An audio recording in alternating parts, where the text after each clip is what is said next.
My name is J. Lee Whittington. I'm the Dean of the Satish and Yasmin Gupta College of Business here at the University of Dallas. And it's a real special treat for us tonight. This is part of our Leaders and Legends series, and it's a real special treat tonight to have Miguel Molina here. Miguel has been a friend of the university for quite a while. He served on our MBA advisory board, and now he's serving on the Gupta College of Business advisory board. He's also one of our partners with Financial Executives International. We are a university partner. They have three. We're one of the three. And Miguel has been very gracious in supporting us through that organization as well. But what y'all probably saw in the announcement was that he is the CFO of Avocados From Mexico. And so we wanted to bring him in. This all got started. Jennifer Bannister, where's Jennifer Bannister? There she is. Jennifer Bannister's doing a wonderful job. We created an accounting and finance student association. She made the contact with Miguel. They were going to bring him for that, and I hijacked it. And I said, no, I'm going to elevate this. I'm going to make it a Leaders and Legends. But we wouldn't be here if it wasn't for Jennifer and the work of the students in the accounting and finance association. So I'm excited because Miguel is not just going to talk about Avocados from Mexico. He's going to talk about his own personal journey, and I always like it when we hear people's personal story.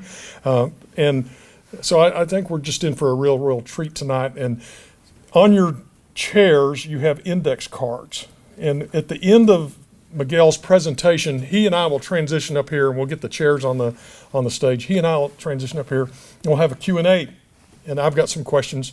I didn't want to blindside him. I gave him one of my questions earlier so he didn't get blindsided. But as he's presenting tonight, if you have a question that you would like to ask him, if you'll write that on the index card, and then at the end of his presentation, when we get up here for the Q&A, we'll pass those index cards to the front, and I'll be able to sort through them. Sometimes y'all ask the same questions, so I consolidate the questions, but and that's how we'll do the Q&A. So without further ado, let's all welcome Miguel Molina.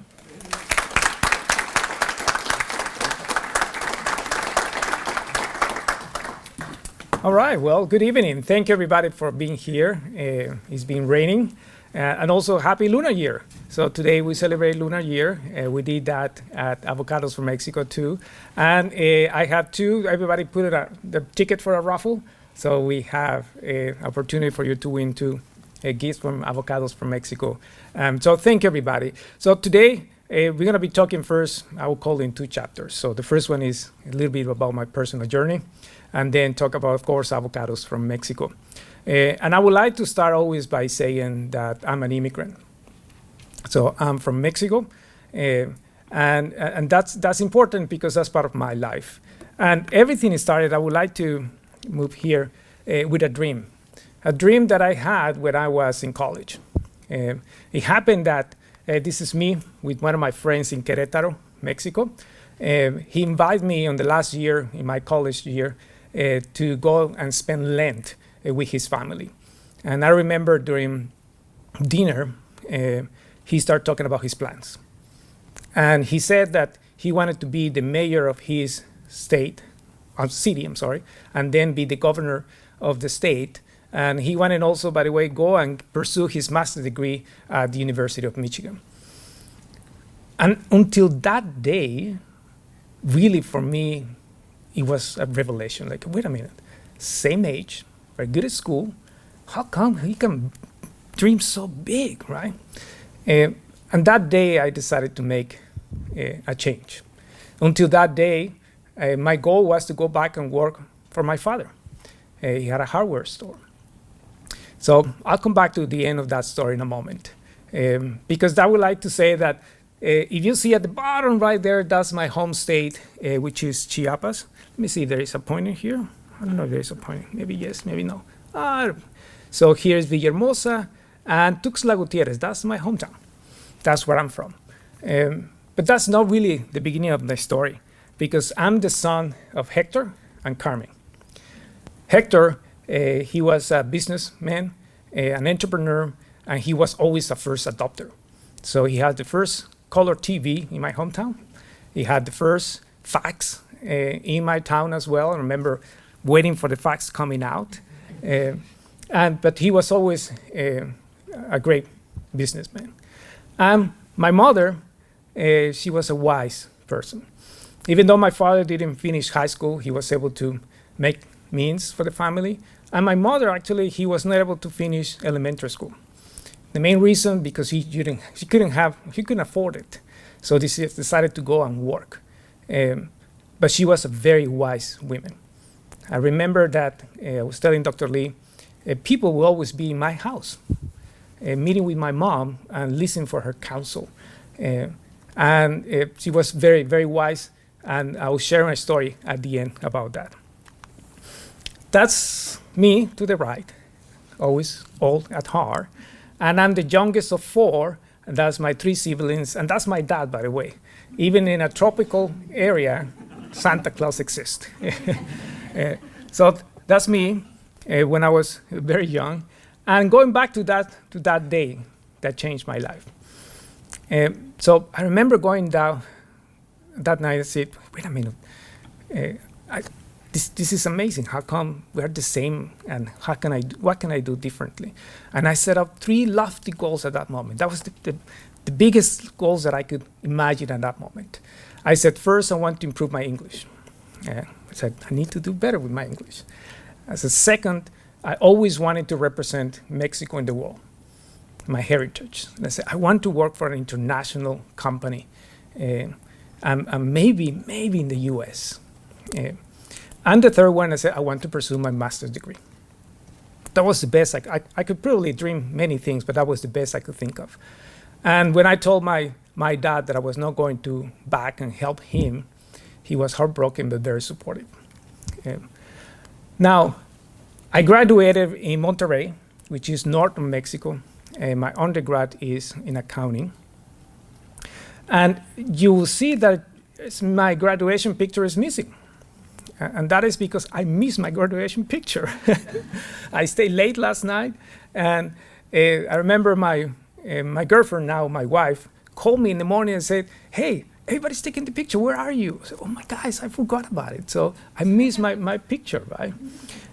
But the school gave me a strong education, and also it gave me the best thing that happened in my life, and that is my wife. One of the biggest decisions that you will make is not where you go to school. It's not about what line of business. It's about your partner. Your partner stays with you, hopefully, like me, for life. And that has always made such a significant difference in me. Now, when I graduated in a year that was very, very difficult. And here the learning is that there are up and downs. And there's no straight line for any career. And sometimes it's not about you, it's the economy. Things are very complicated sometimes. And sure enough, in 1994, the year of my graduation, was a very tumultuous, difficult year for Mexico. We experienced on the upper right hand a big crisis, economic crisis. It's called the tequila effect. There was a big depreciation of the peso. Also, we have, for the first time, one of the party members that was to be the next president, he was assassinated. And I remember being in school listening. This is like our JFK, right? Listening and say, oh my gosh, he was assassinated. How is it possible? Here in my country. And there was an uprising from El Ejército Zapatista Nacional in my hometown. So I remember when I'm waking up in January 1st and going to visit a friend and starting to see helicopters moving. I said, what's going on? Turned the TV on, and there was an uprising happening in my hometown that has a very difficult effect in the country those years. But also that year was when NAFTA, the North Atlantic Free Trade Agreement, was signed. And NAFTA also has a meaningful time and difference in my life, because I believe I'm an immigrant, a new generation of immigrants, and I want to call a NAFTA generation. A NAFTA generation where immigrants that comes prepared, professionals, ready to be an entrepreneur and to make a difference in this country. That year also, I met a teacher. And a teacher is always very important, because you remember the teachers that make a difference in your life, not the content of the school, but of the materials. And he mentioned to me, you know what? we have an opportunity. Would you like to join us? And so, sure, where? Well, he was an executive of Grupo Maseca, who is one of the largest tortilla companies in the world, the largest, actually. And he said, hey, we have an opportunity in the US, in Dallas. I said, oh, fantastic, of course, I want to join. Remember, that was one of my dreams, right? But then this happened, and there were no jobs. So I decided to sell my car. I sold my car, and I said, well, I need to improve my English. And there's some times where you have to just grab the opportunities, right? And even in this scare you a little, like Martha Stewart says. And I did. So I went to Vancouver, Canada. So with the money that I have with my car, I called my parents and said, hey, I'm just going to sell my car that you gave me, and I'm going to spend a few months in Vancouver to learn English. And it was such a great experience, of course, because I had the opportunity during the last day. The first day that I was there was the last snow day. And of course, coming from a tropical place, seeing the snow was like, oh my God, this is heaven, right? Yeah, with some angels, and it was fantastic. But you'll start seeing a pattern. When there's difficult times, I tend to go back and learn more and prepare you, because there's a crisis. And you will see some crisis in your lifetime. And so you need to always be ready for that. So I called then my professor. I said, hey, I'm ready. He said, well, you know what? I'm sorry. I don't have a job for you. So I finished Vancouver, went back to Monterey, but I didn't have a car. So I had to find a job riding a bus. And my wife, again, then my girlfriend, she would take me places because I didn't have transportation. But finally, I kept calling my professor. So you have to be persistent, right? I mean, poor guy. I told him, listen, until you tell me no, I'll keep calling you. I said, don't worry, you call me every time. So finally, on a Thursday, he tells me, okay, do you have a passport? I do. Come on Monday, you're leaving on Tuesday, and you're going to Dallas, Texas. I said, perfect, I'm in. Until I told my girlfriend, of course. Right? I said, okay, well, I'm leaving when? Well, next week. So I flew to Texas, worked for Mission Foods for 18 years, and it's been a tremendous experience. Now, my story is not different for many immigrants, for millions of immigrants. I was talking to Alejandro here. However, I have the opportunity to tell my story. And working for Mission was absolutely a great experience. I traveled to all the plants here in the US and had the opportunity to go up in the ladder of management. I became a senior executive there. But then another crisis.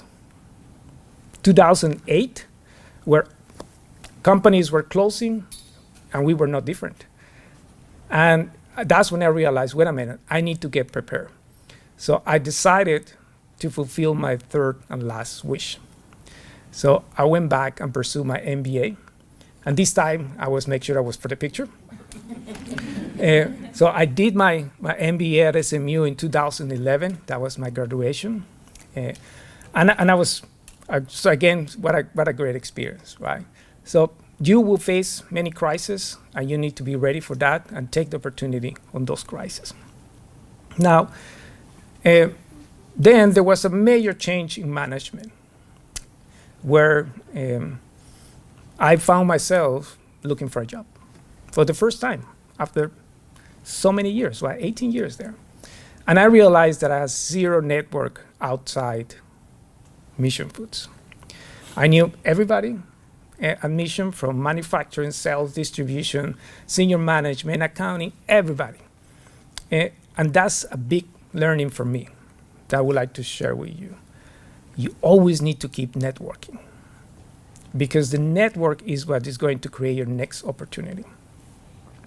And it was a very difficult time. And I was telling Dr. Lee that I feel like a shoebox of business cards. I decided to meet as many people as I could. And at that moment, I realized that networking was going to be now part of my life.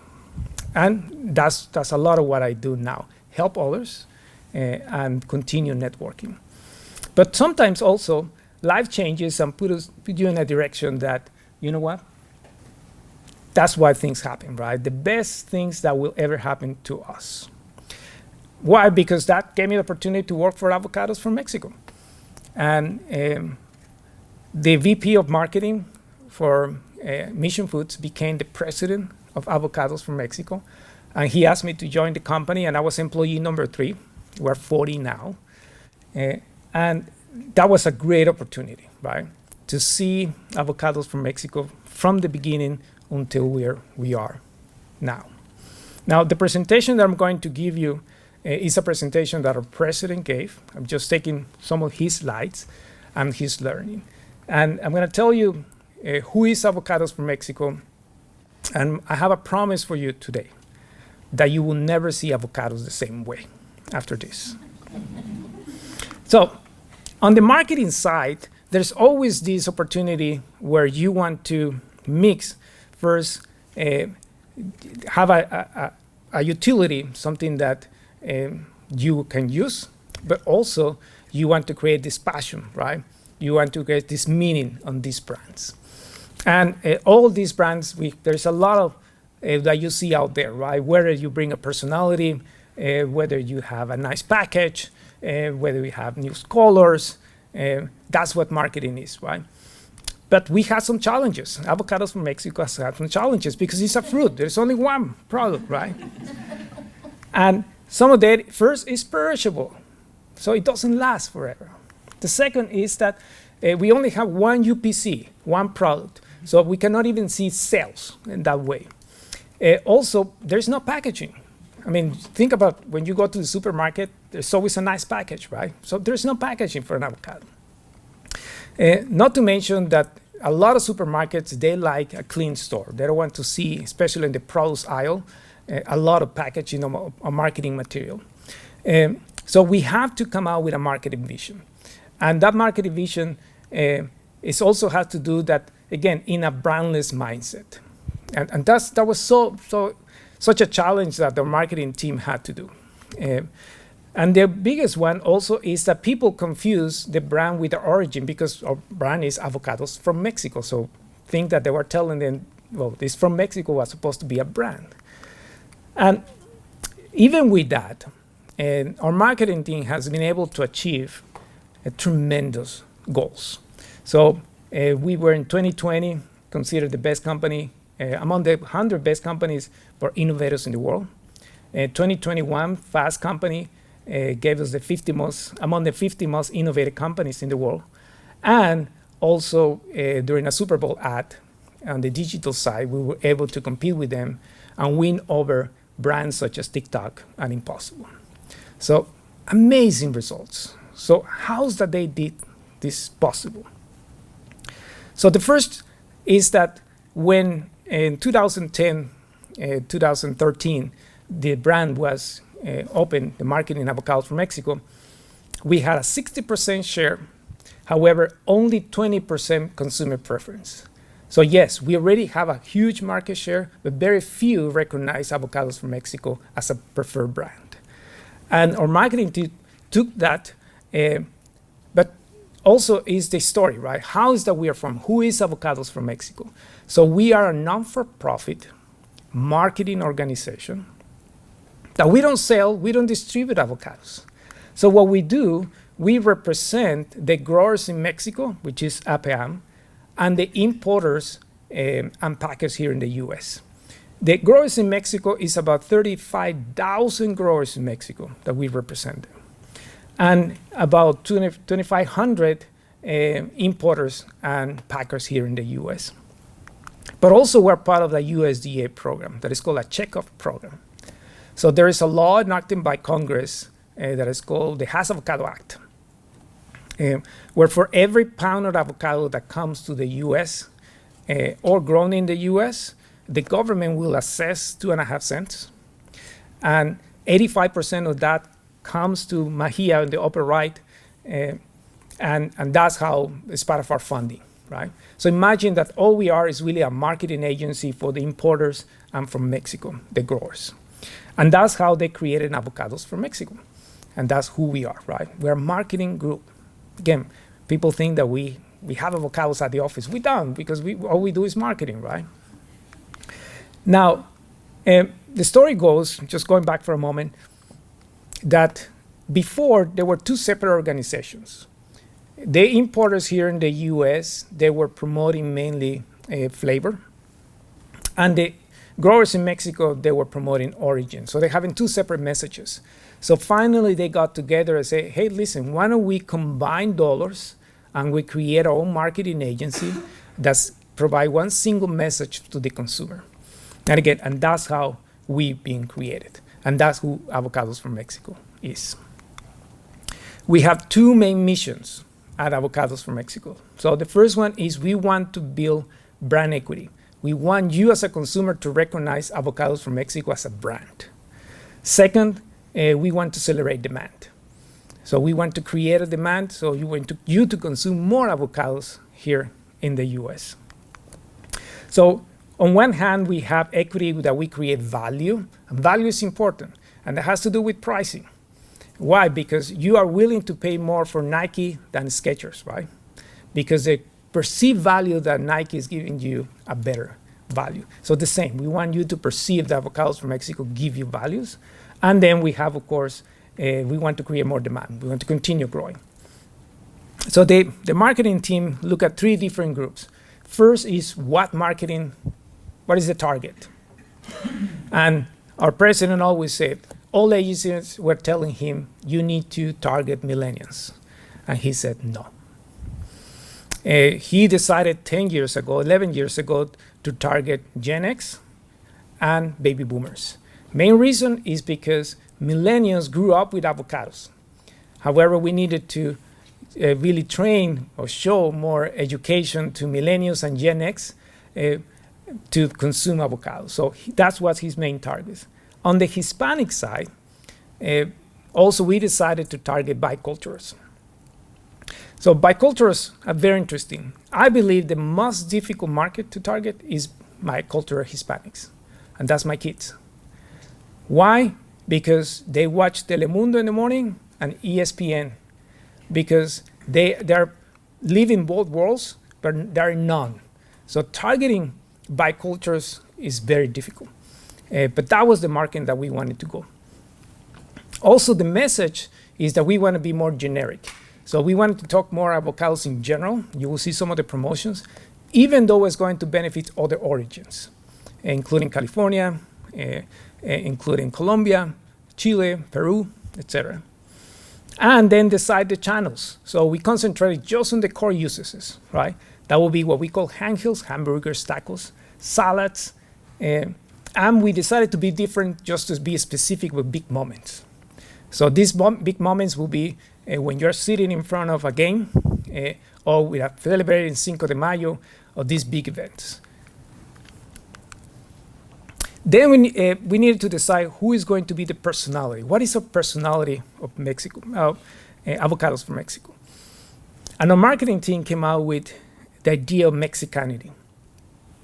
So we needed to celebrate new things. So you will see, we want you to, when you think about avocados, I want you to think about having fun, celebrations, positive experience, colorful, and friends.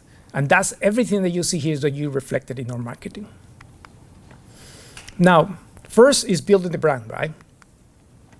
One of the strategy was that if you notice, as soon as you go to the supermarket, you start thinking brands. So you want to get your, your Kleenex, you want to get your Pepsis, and maybe you want to get your Frito-Lay chips. But you turn a few minutes, just a few feet, and you're not thinking about products. You don't think I want to brand this favorite brand of onions, right? However, we want you to think about avocados like that. We noticed what is the competition was doing. And the competitors had a very traditional message where you will see the fields, you will see the growers, you will see the product. That was the traditional message you will see on all products organizations. And we have a very strong story to tell, by the way, because there is a magic of product coming from Michoacan, Mexico, where it's the only place on earth that I know where the trees blooms up to 4 times a year. So therefore, there is production and yield of avocados all year round. There is a volcanic soil, there's natural water, natural rain, so there's always in season. So we have a big story to tell. However, the marketing team decided to do something like this. Something that is going to disrupt the market. Something that you will never think about avocados, how we want to send our message to the consumers. And that was intentional. So we wanted to, let me go to the next, also have a very unique, what we call a trifecta. So when you go to the supermarket, first you are thinking about something health. Think about your car, right? So you will pick some healthy choices for you. Also, you're looking for some flavors in your car. And finally, you have some fun, right? You want to indulge something in your choices. Well, we have that unique trifecta where avocados are healthy, they're tasty, and also they're fun. And that's why we always say that avocados are always good. That's one of our main topics that we always sell. Avocados from Mexico is always, always good. They came in 1994, our first time that we went to the Super Bowl ad. I remember winning a board meeting where our president, just a year after he was part of AFM, we go by AFM, he presented to the board and said, listen, I think that if you want to be disruptive, we want to be really making a difference, we should go in the Super Bowl. This is the first products organization daring to be in the Super Bowl, right? And our board of directors said, okay, let's do it. It's a lot of money for a few seconds, right? Well, it was such a great success that it really created a buzz where Avocados from Mexico really became the new star, the new underdog on the Super Bowl ad. Now, if you think about where we are today, even on advertising is becoming a tax on you, that you're willing to pay to not watch commercials. So we're willing to pay and go to Netflix, Max, and you have ad blocks, and that's a nightmare for people in marketing, right? So with the exception of the Super Bowl. In the Super Bowl, we want to watch the TV commercials. And that was how our marketing decided to really be disrupted. Now, the Super Bowl by itself is a significant investment. It's over $7 million. How can we justify that investment? And our marketing team decided that first we have to be disruptive. But once you create a multiple effect, where now you have a digital campaign around Super Bowl, you create additional campaigns such as here, we are in Parker Square in New York. We now work with supermarkets and create what we call a shopper campaigns around those. And then we have a strong PR campaign as well. Now we start justifying. Now the Super Bowl is the biggest expensive excuse to talk to the consumers. And that's how our marketing team created 55 billion impressions. That's unbelievable. That's just unbelievable. For those that are not familiar with the word impressions, it's not people. You think about your LinkedIn account, you have so many in your network. When you share, you start sharing with hundreds and thousands of people because they share with others and there's an overlapping. So creating that, there's no other event that will allow you to do that. At the same time, our team realized that they could also win the digital side. Nobody would be expecting avocados to be on the digital side. So in a few years later, Avocados from Mexico was ranked number 2.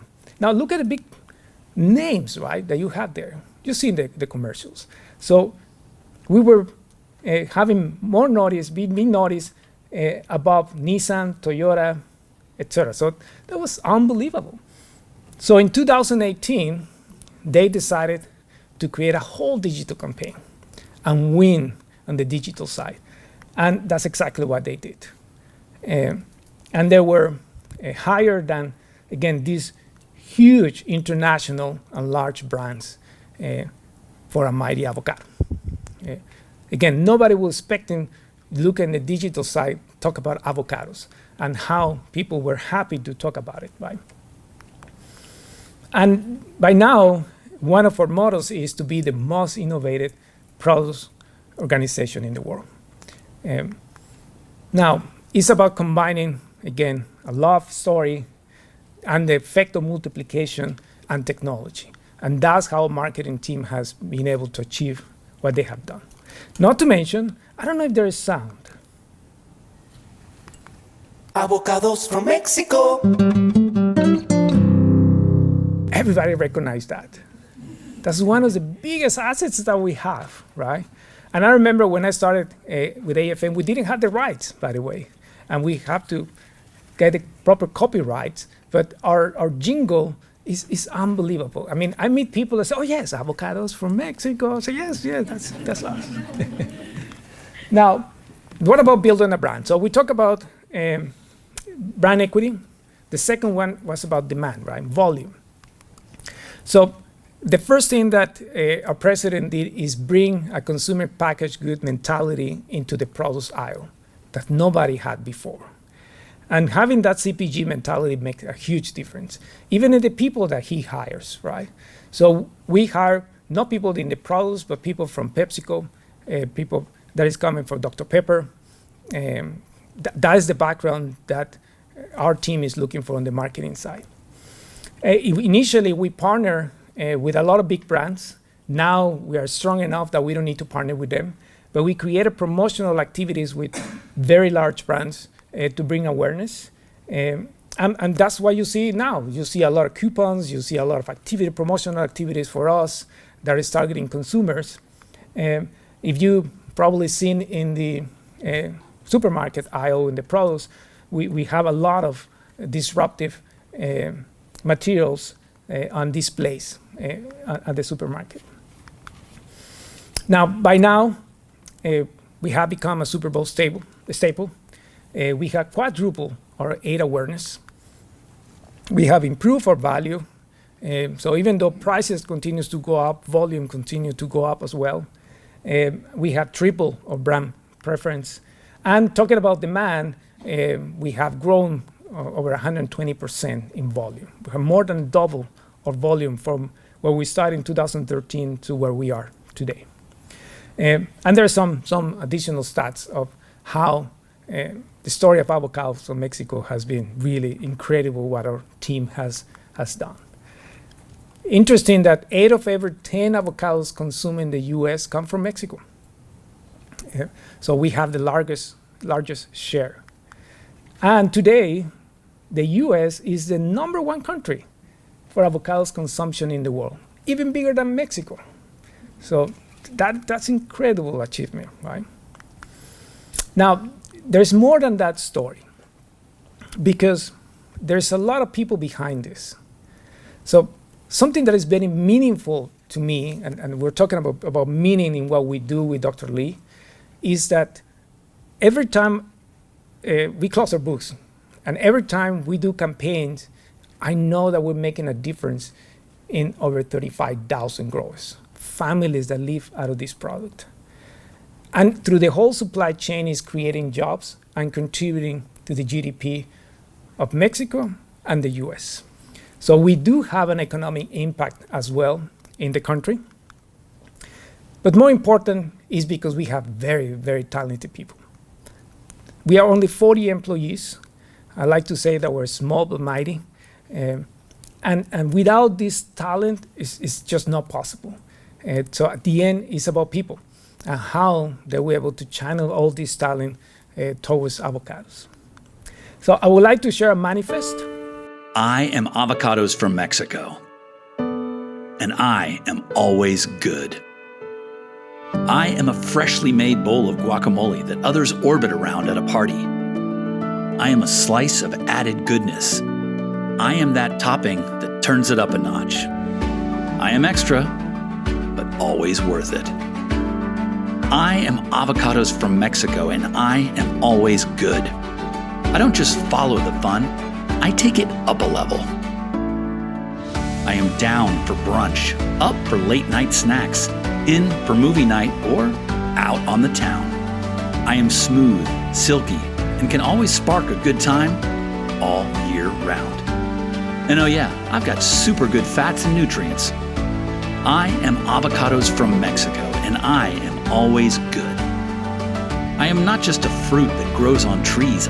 I am an energy, a vibe, a groove. I am a smile that makes others feel welcome. I am avocados from Mexico, and I am always good. From Mexico is not just in my name, it's in my soul. It's in my heritage. It's what makes me able to deliver freshness all year long. It's what makes me an authentic brand that can make you want to sing just by saying my name. I am avocados from Mexico, and I am always good.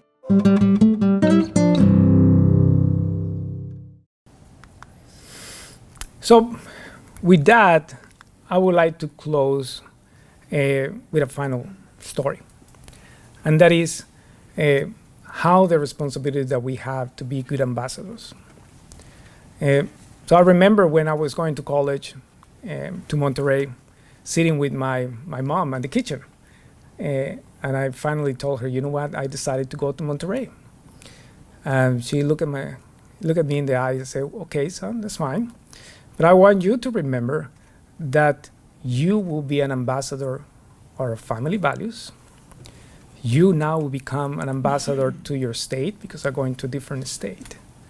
And I took that to heart. And this is a picture of my mom 1 year before she passed. And she was a very powerful moment for me because until today, my goal is to be a good ambassador of my values. And that goes related to what Dr. Lee talks about, that virtuous circle. But also, all of you are ambassadors of your family and your values and your schools.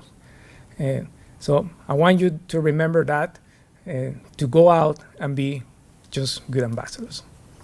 Thank you.